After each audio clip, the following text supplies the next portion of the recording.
ఇంద్రధనస్సులో ఏడు రంగులు,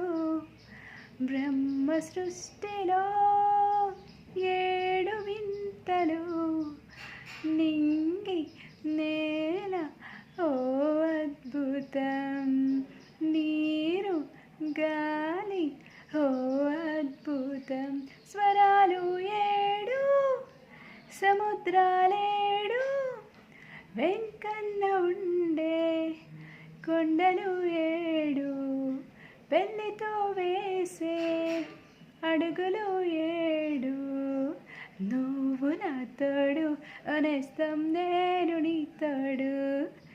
నేను నీ తోడు ఓ ప్రేమ నువ్వు నా తోడు. ఇంద్రధనస్సులో ఏడు రంగులు, బ్రహ్మ సృష్టిలో